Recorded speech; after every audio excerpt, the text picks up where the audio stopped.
Julgados e comentados. A jurisprudência sob a ótica do Ministério Público. Uma produção Ministério Público do Paraná.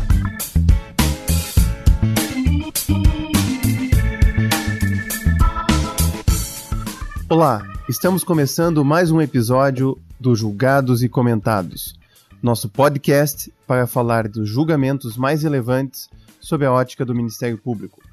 Eu sou Eduardo Cambi, promotor de justiça do Ministério Público do Paraná, e hoje teremos uma edição especial, um pouco mais longa, com a presença de dois convidados.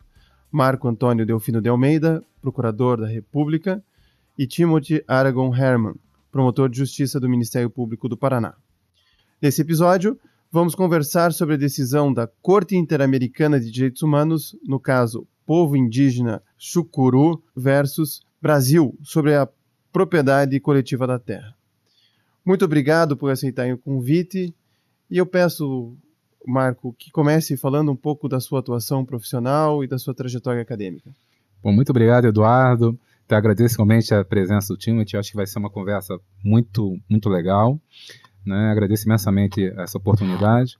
Bem, estou no Ministério Público Federal desde 2006. Sempre atuei com povos indígenas, né? Atuei inicialmente no Pará, na região de Altamira, né? Atuei inicialmente com as questões relativas à hidrelétrica de Belo Monte, né? Junto com o colega Felício Pontes, e estou há 11 anos já na defesa dos povos indígenas Kaiowá e Guarani em Mato Grosso do Sul. Então, basicamente, essa aí é a minha trajetória de forma concisa, né? Talvez como acréscimo, que efetivamente meu interesse pelo tema também acabou sendo acadêmico, né? Eu fiz o mestrado em antropologia e agora estou fazendo o doutorado em história indígena. Timothy, e você? Olá a todos, olá Eduardo Cambi, Delfino, prazer estar aqui com vocês. Eu sou promotor de justiça no estado do Paraná há aproximadamente 2 anos e meio. Eu entrei na metade do ano de 2017, no concurso 2016-2017, e antes de adentrar no Ministério Público eu já possuía essa vertente acadêmica. Eu escrevo sobre direito internacional de direitos humanos e também sobre grupos vulneráveis e minorias. Eu tenho um livro publicado sobre jurisprudência internacional, os comentários das decisões dos principais tribunais internacionais de direitos humanos e também como essas decisões podem influenciar no diálogo com o direito brasileiro. A partir da minha entrada no Ministério Público do Estado do Paraná, eu também passei a auxiliar no Centro de Apoio Operacional às Promotorias de Direitos Humanos, especificamente no núcleo de povos e comunidades indígenas, e já realizei algumas ações pelo Centro de Apoio em algumas comunidades, como, por exemplo, nas comunidades indígenas Santa Helena, Morretes. Recentemente fui no final do ano passado no encontro regional dos povos indígenas Sul, representando o Ministério Público do Estado do Paraná, em Mangueirinha, e é uma temática que me é muito cara e que eu gosto muito de conversar. Tenho certeza que vai ser uma conversa muito legal aqui. Também tenho certeza disso. Marco, vamos começar sobre a questão indígena no Brasil, contextualizando o ouvinte. Qual é o tamanho da população indígena no Brasil? Como é que ela está distribuída? E como é que, historicamente, você pode analisar os índios no Brasil? Bem, eu vou começar, né? Essa pergunta é uma pergunta excelente. Eu vou tentar colocá-la, respondê-la com uma, vamos dizer, acho que uma pequena história, né, de um guaraniólogo chamado Bartolomeu Meliá, que ele fala que conta esse processo com o qual nós nos aproximamos, né, de uma forma violenta em relação aos povos indígenas. Ele fala que o colonialismo é uma pessoa que chega desamparada, porque é migrante europeu, né, que chega à América desamparado, e pede, por favor, para deixar que entre em sua casa, né? Aí o dono da casa, né, deixa entrar porque está chovendo, porque está fazendo mau tempo, e deixa ficar uma noite na casa. E depois esse senhor que chegou convence ao dono da casa que, como eles são muitos e os donos são poucos, né, que se eles podem ceder uma parte da casa.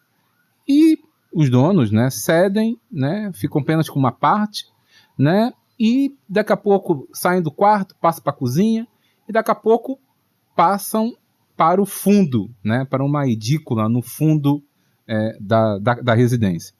Então chega uma segunda geração, né, de pessoas e pergunta, né, quem são aquelas pessoas que estão morando no fundo, né? Quando, na verdade, aquela casa toda, né, era deles, né? Era deles. Então, essa é o problema que nós temos que enfrentar em relação aos povos indígenas. Nós desconhecemos o processo, né, pelo qual eles foram despossuídos de suas terras.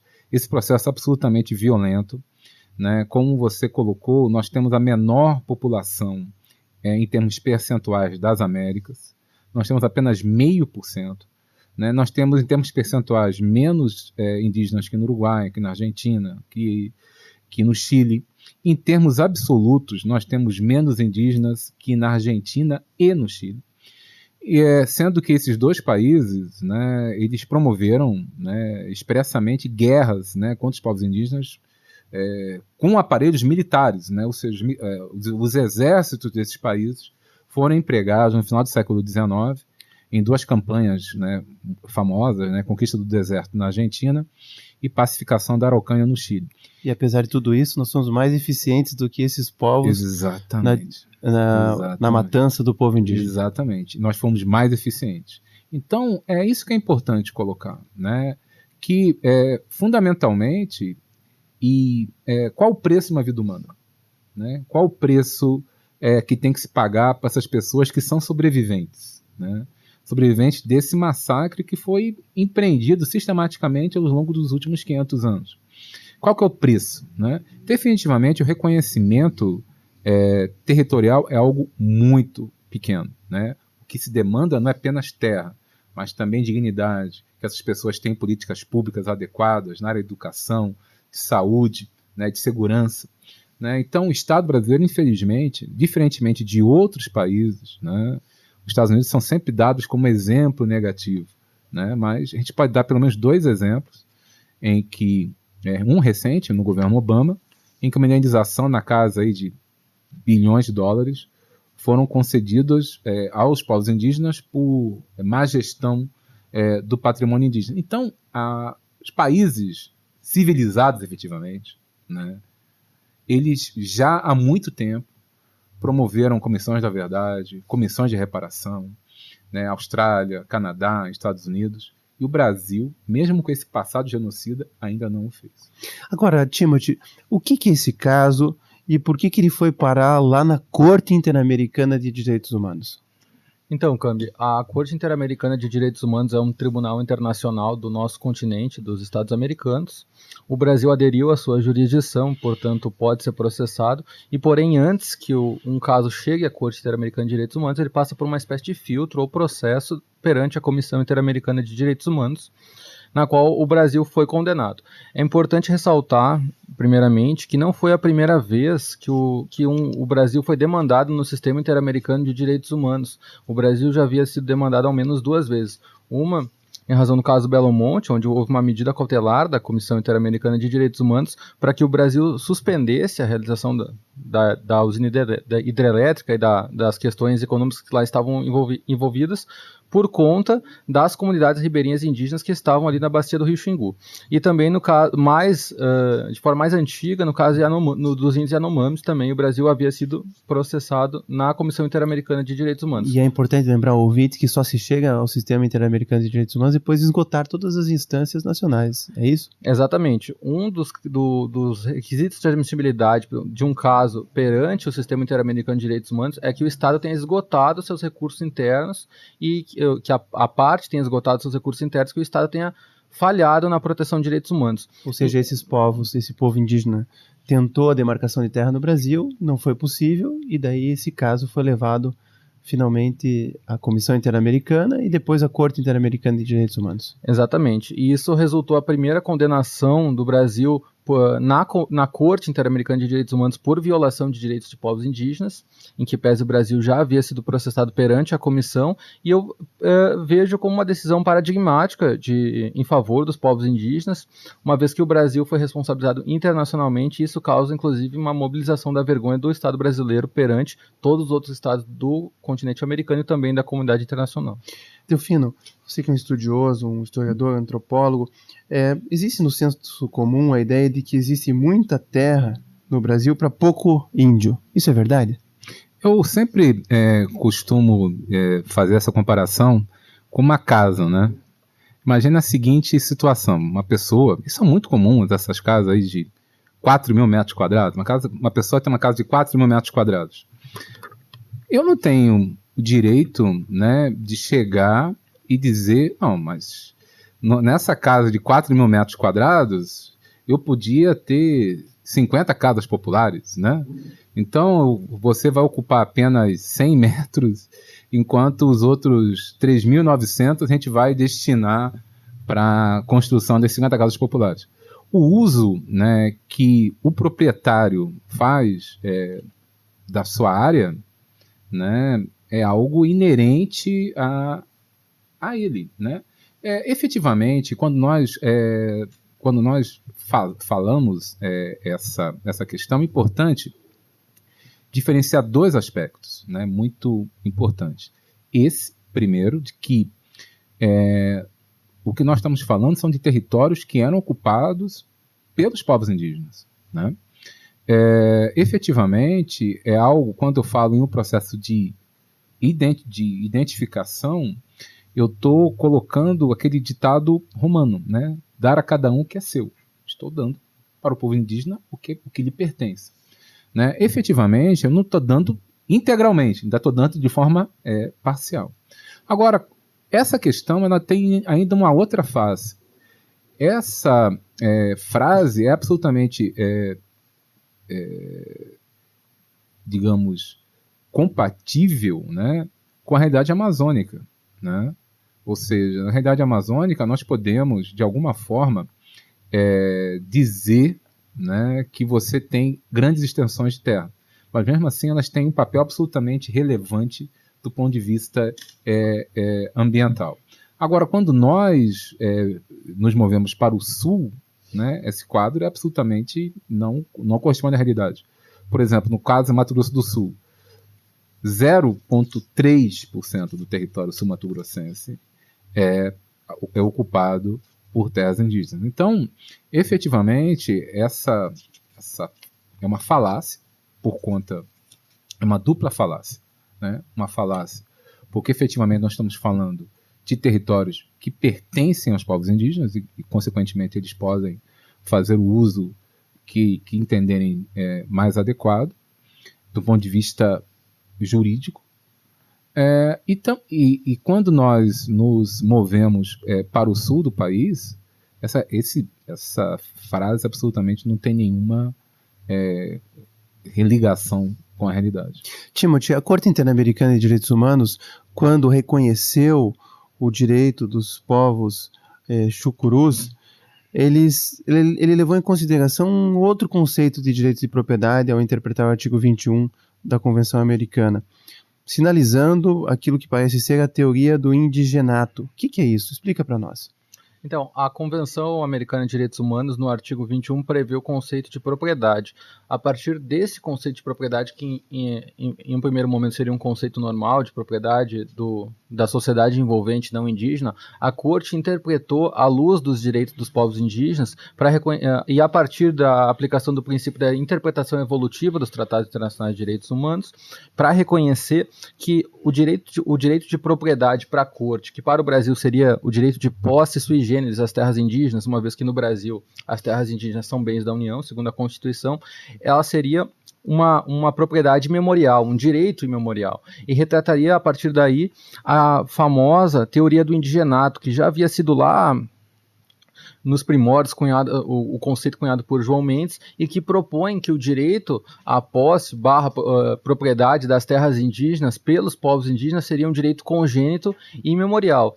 É muito interessante esse conceito de posse de indigenato, justamente porque os povos indígenas, e tenho certeza que o Delfino pode falar isso com muito mais propriedade, perdão da tautologia melhor do que eu, eles possuem uma relação espiritual com as suas terras. É um modo de viver, um modus vivendi desses povos originários que é muito diferente da forma como nós tratamos a nossa propriedade, nossos bens móveis ou imóveis e a relação de posse e propriedade.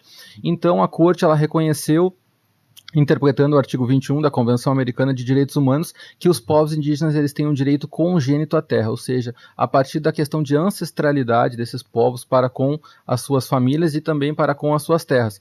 Diferentemente do que, infelizmente, o Supremo Tribunal Federal afirmou na PET 3388, no caso Raposa Serra do Sol, na qual se reconheceu a teoria do indigenato, que essa teoria foi proposta pelo ministro Menezes Direito, no qual as terras indígenas no Brasil seriam aquelas que estariam na posse dos indígenas ao tempo da promulgação da Constituição. Teoria do fato indígena. Do fato indígena, isso. Fato indígena. Teoria do fato indígena e não do indigenato.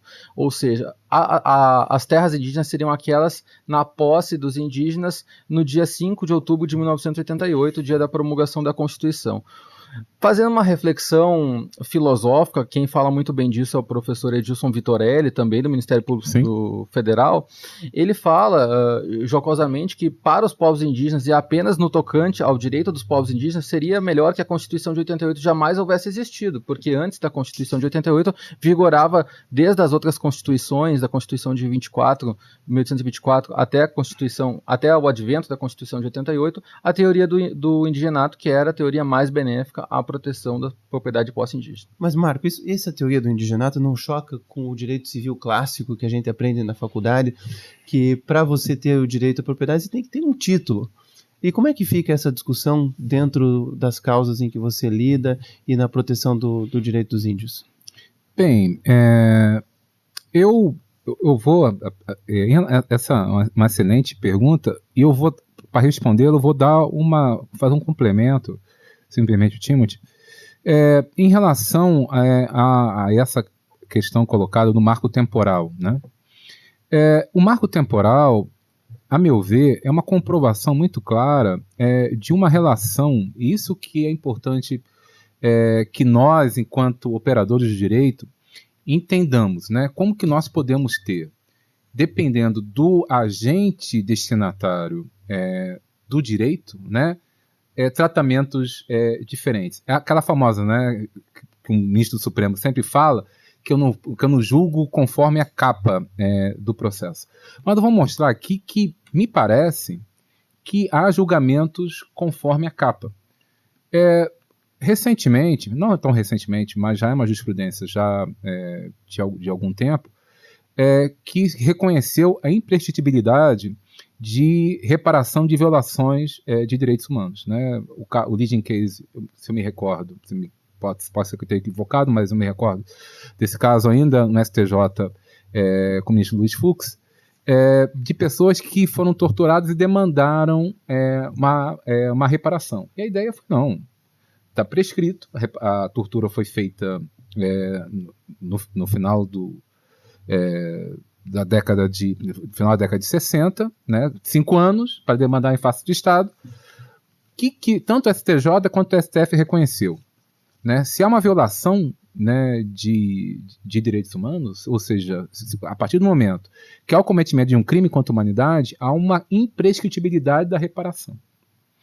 Muito bem, no Estatuto de Roma, eu tenho no mesmo capítulo tortura e deslocamento forçado. Mesmo capítulo. Estatuto de Roma. Todos eles são capitulados como crimes contra a humanidade. Agora eu saio desse processo aqui de tortura e vou para outra capa, em que na capa tem um povo indígena. E aí nesse mesmo acórdão está lá, dizendo que essa comunidade foi removida de forma forçada, há provas que ela foi removida de forma forçada, mas como ela não estava em 88 na posse da terra, ela não tem direito. Ora, mas por que nesse caso, nessa outra capa de processo, eu não tenho a imprescritibilidade da violação de direitos humanos, né? Então, me parece, né, que nós temos, enquanto sociedade, que fazer julgamentos que sejam absolutamente equânimes, né? E aí, já respondendo a sua pergunta, a relação, né, que os indígenas têm com a terra, como muito bem colocou o time, não tem nada a crescer em relação a isso, é uma relação de posse, né, essa posse indígena, que ela é comprovada no próprio Supremo pela teoria dos círculos concêntricos, que está no 231 da Constituição, né? A área, né, em que os índios ocupam, a área destinada às atividades produtivas, a área destinada à proteção ambiental e depois, o último círculo, a área destinada à sua reprodução físico-cultural. Então, esse é o território das comunidades indígenas, né? Então, o que o antropólogo irá fazer, né, irá declarar esse território, né, ou seja, estabelecer junto com as comunidades indígenas onde estão, né, localizados, né, esses círculos, que são eminentemente obtidos mediante essa ligação de tradicionalidade dessa comunidade com esse território.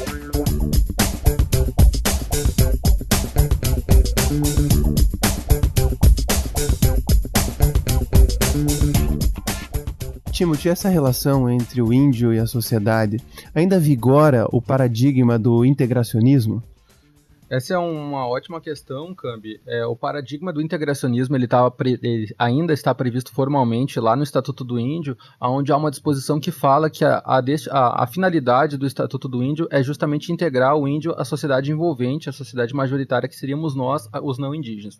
No entanto, a doutrina especializada sobre o tema, como diversos autores, como por exemplo Edilson Vitorelli, Débora Duprá, Daniel Sarmento, dentre outros, falam que atualmente o paradigma do integracionismo ele está justamente derrogado pelo paradigma do interculturalismo, que sofre influências justamente do direito internacional dos direitos humanos. Então, todas as normas do Estatuto do Índio que se propõem a integrar o índio à sociedade, elas não teriam sido recepcionadas pela Constituição de 88. É muito importante a gente quebrar essas falsas verdades, essas falsas premissas de que o indígena que usa uma bermuda, tem um celular ou dirige um carro, ele não é um indígena. Claro que não, isso não afeta em nada o status dele como índio, até porque o critério pela Convenção 69 da OIT, que foi recepcionada no Brasil com status de supralegalidade a partir do recurso extraordinário 466343 do Supremo Tribunal Federal, propõe que os próprios índios se autodeclarem ou se autorreconheçam indígenas. Então são eles que reconhecem quem que é um indígena e não nós da sociedade envolvente. Portanto, hoje em dia é atualmente ultrapassado e descabido se falar em integracionismo. O indígena ele não tem que ser integrado à sociedade envolvente, ele tem que ser respeitado e dado a ele o direito de viver conforme as suas escolhas e conforme os seus planos de vida. Agora, por outro lado, Marco, parece que tem determinadas minorias na sociedade que são invisíveis, né? Uhum. Parece um processo de invisibilização dos índios. Como é que é isso? E em que medida órgãos como a FUNAI poderiam funcionar para proteger as características do povo indígena? Tem um livro, né, do Ralph Ellison, O Homem Invisível. Ele trata da realidade racial nos Estados Unidos, né, mas ela é totalmente aplicável, né, aos indígenas no Brasil. Tem um outro livro, né, Roberto Cardoso Oliveira, que é o Índio Bugre, em que ele relata que durante o campo dele, ele foi fazer uma compra, né, na região daqui da Uana, entrou na fila, né, e verificou que tinha um indígena lá na frente. Ele aguardou a vez dele, a pessoa o chamou e não chamou o indígena. Ele falou, não, mas ele está na minha frente. Não, ele espera, né? Então, infelizmente, ele espera que nós estamos fazendo há muito tempo. Nós temos uma relação que é colonial. E quando a gente fala que é uma relação colonial, a gente não está usando uma figura de linguagem nesse processo. É importante que a gente... O que é uma relação colonial? Uma relação colonial é quando você tem um cidadão e um súdito. O que diferencia cidadão de súdito? O cidadão tem direitos e os súditos não têm direitos. Até 88, na verdade, basicamente até 67, 68, onde vigorava o Estatuto do SPI, você tinha limitações de deslocamento, né? Na verdade, até 88 as limitações de deslocamento ainda ocorreram. Foi muito famoso um caso em que o Juruna, na época, antes de ser deputado, ele quis sair do Brasil para um congresso e teve o seu passaporte negado. Então, por que um cidadão comum tem o direito de pegar o passaporte e sair a qualquer momento, e um indígena tem que ter o seu passaporte sujeito às vontades da FUNAI à época, né? Então essa relação ela é uma relação colonial. Teoricamente, como o Timothy colocou, ela teria sido rompida em 67, com a finalização do SPI e a entrada da FUNAI, mas efetivamente nem após 88, com a Constituição, essa relação ela foi rompida, né? Eu tive vários casos em que os bancos falavam: eu só vou pagar o indígena se a FUNAI estiver presente. Então, é necessário que se considere, né, que essa relação colonial ela foi rompida. Na verdade, não há mais um status diferenciado entre cidadão e súdito. Na verdade, ambos, né, ou ambas, né, são cidadãos, cidadãs. Né? E o papel da FUNAI nesse processo, e aí é importante, não apenas da FUNAI, mas das prefeituras, do Estado, é reconhecer o cidadão, a cidadã indígena em sua plenitude. Né? O cidadão e cidadã indígena não é um cidadão ou cidadã federal. Ele é um cidadão municipal, ele é um cidadão estadual, ou seja, ele tem todos os direitos, né, que os demais cidadãos e cidadãs daquele determinado unidade federativa possuem. Timothy, trazendo aqui a discussão mais para o Paraná, também temos vários casos de povos tradicionais e discussões no âmbito judicial. Conta um pouco para nós como tem sido a luta do Ministério Público do Paraná da defesa da propriedade desses povos tradicionais. Então, Cambi, o Ministério Público do Estado do Paraná ele tem uma atuação muito enérgica e forte na defesa dos povos originários e dos povos tradicionais, né? A gente tem, por exemplo, aqui no estado do Paraná, uma comunidade tradicional específica que se chama os povos faxinalenses, que são descendentes de ucranianos e poloneses que vieram para o estado do Paraná no período da Segunda Guerra, e eles atuam em uma espécie de propriedade coletiva, na qual há um criador comum no centro da propriedade coletiva, e eles possuem lá algumas regras de postura que ninguém pode cercar suas propriedades, os animais transitam livremente durante essa propriedade coletiva, em que pese as propriedades individuais sejam delimitadas e fracionadas.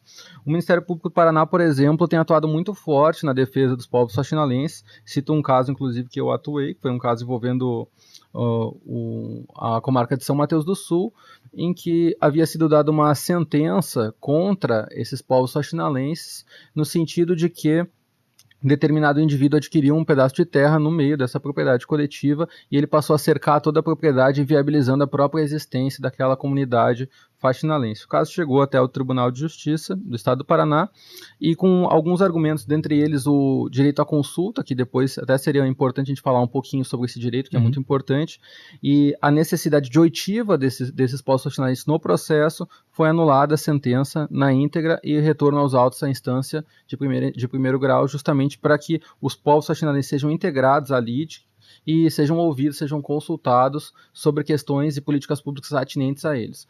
Isso porque a Convenção 69 da OIT, no seu artigo 6º, ela prevê que toda a comunidade tradicional indígena ou tribal, nas palavras no texto do Tratado Internacional, tem direito à consulta prévia, livre e informada. O que é isso? Qualquer ato ou gravame do poder público ou mesmo do atos privados, essas comunidades elas têm que ser consultadas. E não basta que elas sejam consultadas de qualquer forma. Elas têm que ser consultadas, por exemplo, de forma livre. E aqui eu dou como exemplo um caso que chegou na Corte Interamericana, chamado caso Sarayacu versus Equador, na qual o cacique daquela comunidade indígena ele havia sido corrompido e influenciado todos os demais membros da comunidade a votar em determinada situação contra os interesses da comunidade. Isso prova que não foi uma consulta livre.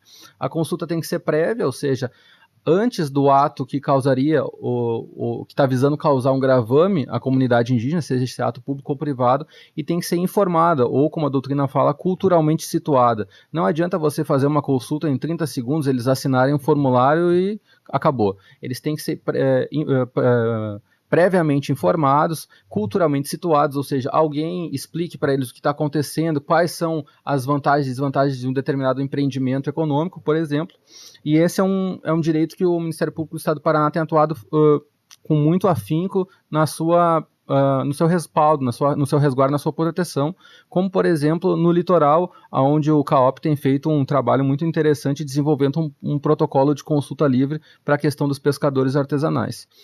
Além disso, o Ministério Público do Estado do Paraná ele atua em diversas comunidades indígenas também e quilombolas em questões que não são atinentes à terra por si só, como, por exemplo, questão de saúde, questão de educação, questão de segurança pública, casos de violência doméstica que ocorrem no seio das comunidades indígenas, essas questões todas de educação e direitos também, o Ministério Público ele tem atuado firme, seja a partir do centro de apoio, seja a partir dos promotores naturais das comarcas, e existe um projeto institucional do Ministério Público do Estado do Paraná encampado pela instituição que surgiu a partir do CAOP, que é justamente fazer um diagnóstico de todas as comunidades indígenas no estado do Paraná e ver quais são as principais questões problemáticas em cada comunidade. Eu já fui em algumas comunidades em Santa Helena, por exemplo, que o principal problema era o uso de drogas e violência doméstica.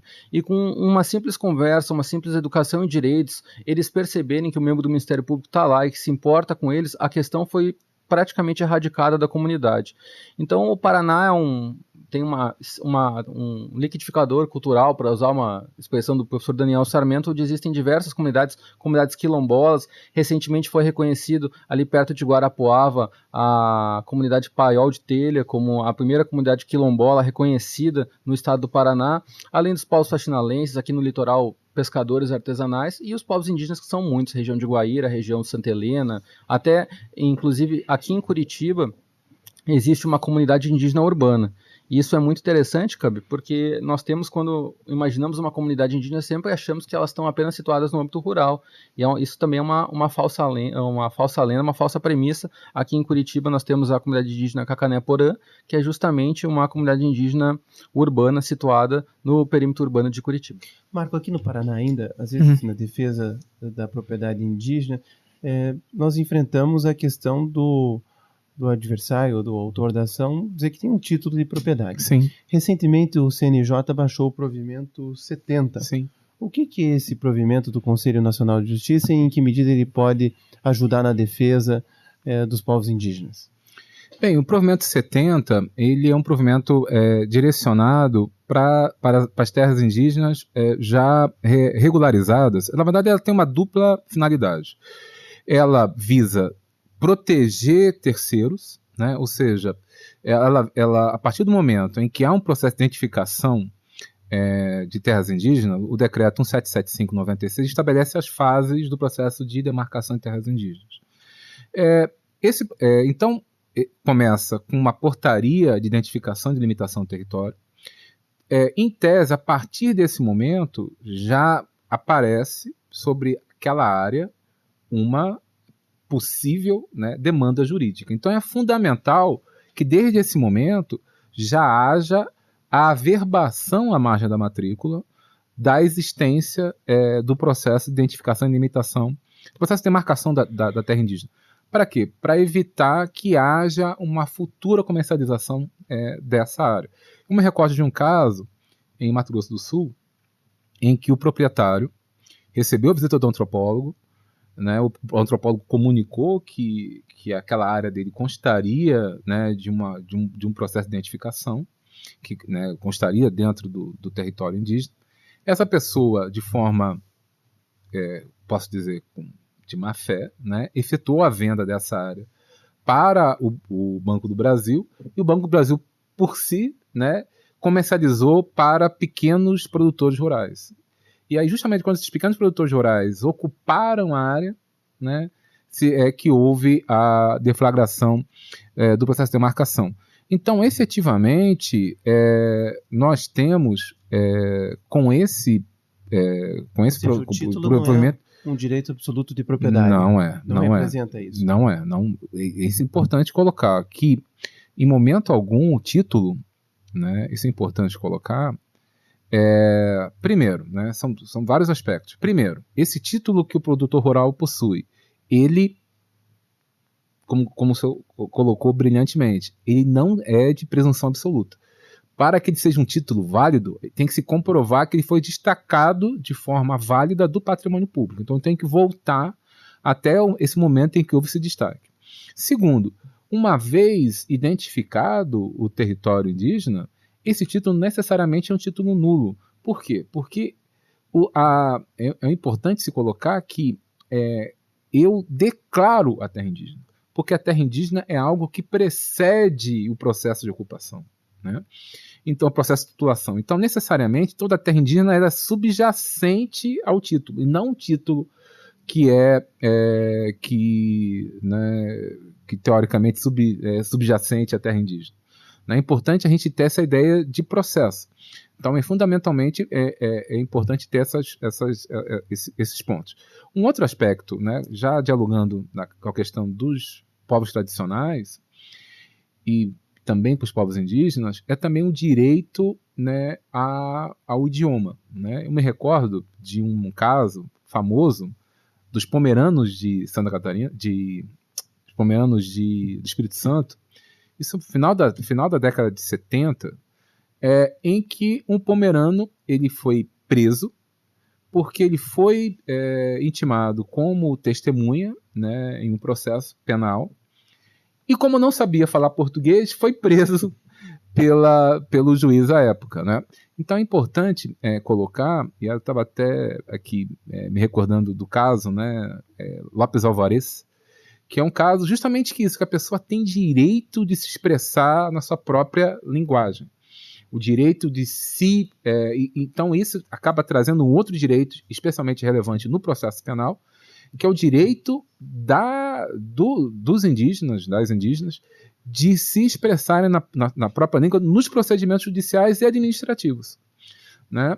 E o interessante é que essa questão não é apenas instrumento de defesa, né? Ou seja, apenas quando eu sou acusado, mas também algo voltado ao Ministério Público também.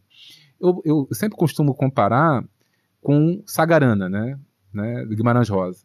E lembro que tem teses na USP de tradução de Sagarana para o inglês, tradução de Sagarana para o francês. Você sempre perde aquela riqueza, né, das descrições de Guimarães Rosa quando você faz a tradução. Então, da mesma forma, nós, enquanto Ministério Público, vamos perder a riqueza dos relatos, né, especialmente para a instrução de ações penais, se nós fizermos essas instruções em português. Agora, se eu fizermos na língua dos povos indígenas ou dos povos tradicionais, é óbvio que esse relato será muito mais rico, muito mais preciso e, consequentemente, contribuirá de uma forma muito mais relevante para a produção da prova. Timothy, essa questão da demarcação de terra tem a ver também com o momento que a gente vê hoje de violação de direitos humanos e até de culpabilização dos índios pelas queimadas, por exemplo, um debate que chega no Congresso Nacional, e essa discussão não é de hoje. Inclusive tem uma PEC, a proposta de emenda constitucional 215 de 2000, que pretende transferir para o Congresso Nacional a decisão final sobre as demarcações de terras indígenas. Como é que você vê essas tentativas de mudar as regras do jogo? Então, Eduardo, a PEC 215 de 2000 ela é veementemente criticada pela doutrina especializada, pelos estudiosos do direito dos povos indígenas. Por quê? Justamente pelo fato de que você transfere a questão da demarcação indígena do executivo para o legislativo. O que isso significa em última ratio?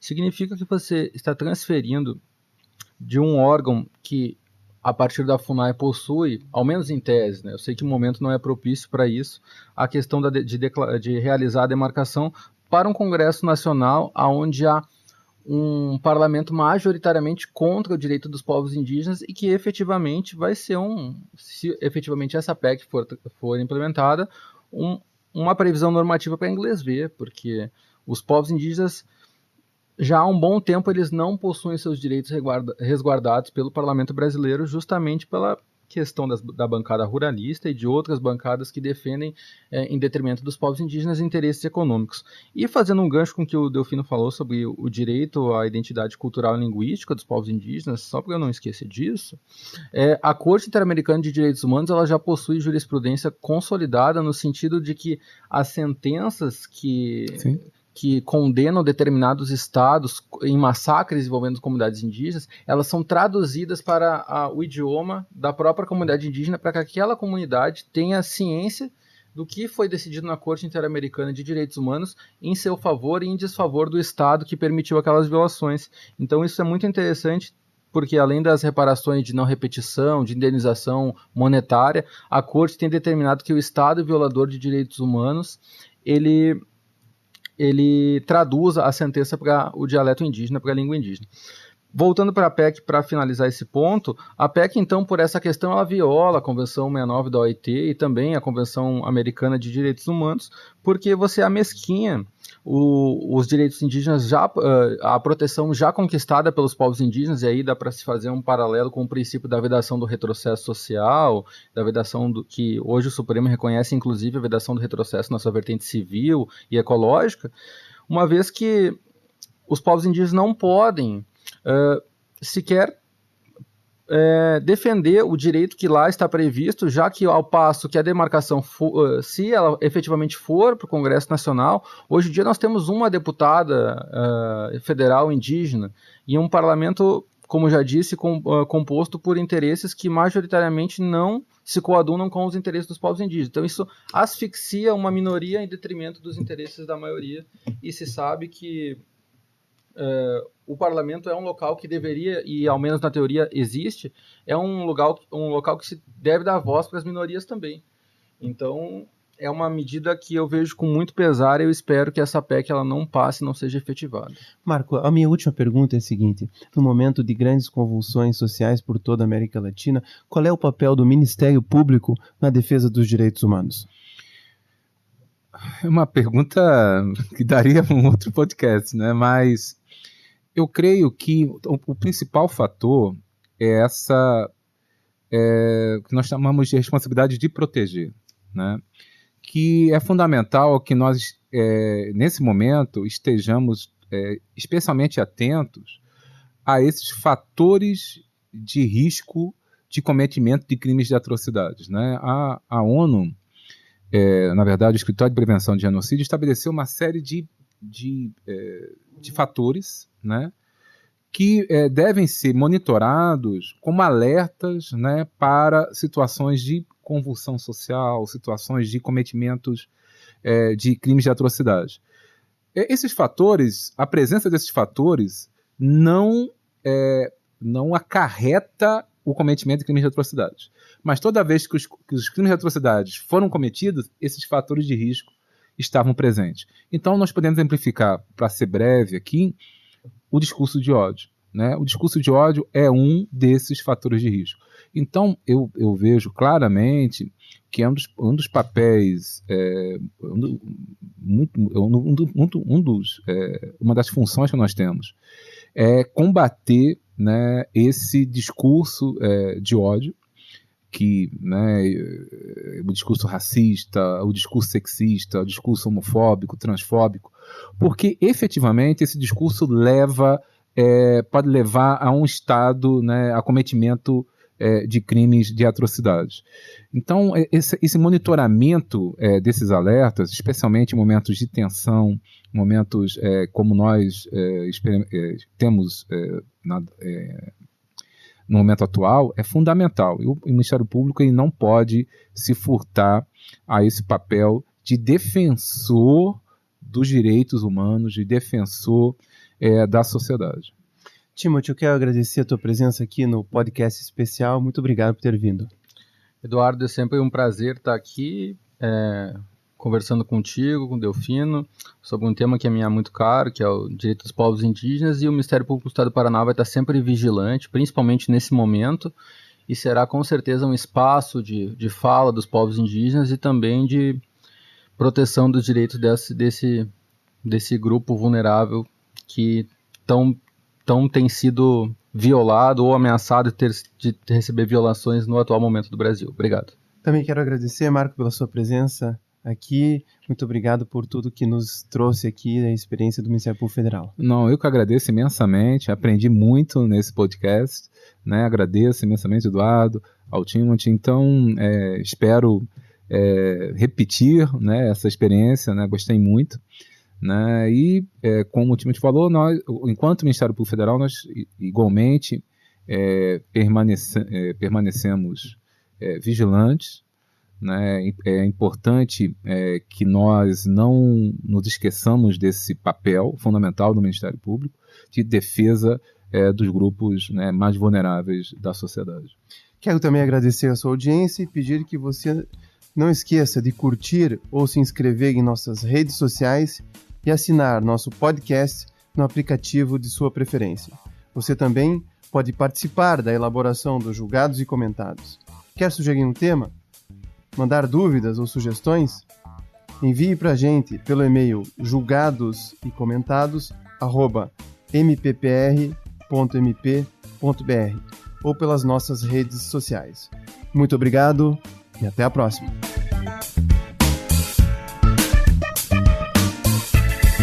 Uma produção Ministério Público do Paraná.